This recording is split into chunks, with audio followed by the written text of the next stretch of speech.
Good day mga par. Meron tayong home service ngayon na NMAX version 2. Bagong model lang to ng NMAX version 2 mga par.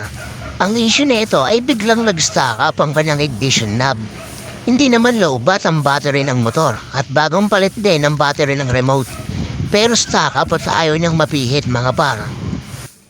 Nakalak din pala ang kanyang manibela. Kaya ito mga par, buksan na natin to. Let's go! A few moments later. At kinalas na nga natin ang front fairings para mas maka-access tayo ng maayos sa pag-troubleshoot. Chinek natin lahat ng mga fuses, buo lahat. At chinek din natin ang kanyang battery. Malakas na malakas ang battery mga par.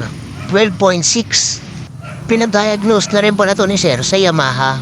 At ang na-diagnose ng Yamaha, ang sabi ay sira raw ang kanyang receiver kaya hindi nag-react ang kanyang tele system.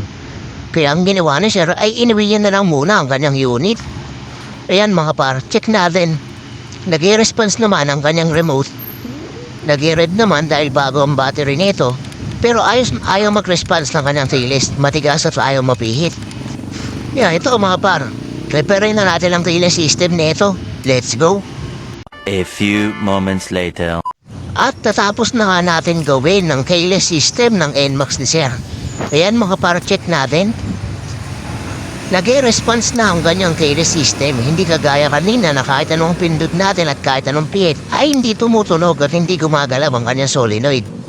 At yun mga par, napihit na natin ang kanyang knob. Testingin naman natin kung aandar. Ayun mga par, buhay na uli ang NMAX ni Sir. Buti na lang at hindi siya bumili ng receiver dahil kung nagkataon ay doble-doble ang nagastusin niya sa kanyang NMAX. Buti na lang at naghanap pa ng second opinion si Sir. At naghanap siya ng talagang gumagawa ng ganitong issue. Okay na ito mga par. Buhay na natin ang kahan ito. Let's go! At naibalik na nga natin lahat ng gaha mga par. Double check na lang tayo ng gawa. Testing natin. Antayin natin mawala ang kanyang key indicator. Okay. Click. Smooth na pihitin mga para at hindi na matigas. Double check ulit natin. Yan. Malambot na siya pihitin mga para. Smooth as new na ulit. Wala nang ka-issue yan mga para. Okay na to. Maraming salamat po sa tiwala. God bless and ride safe always.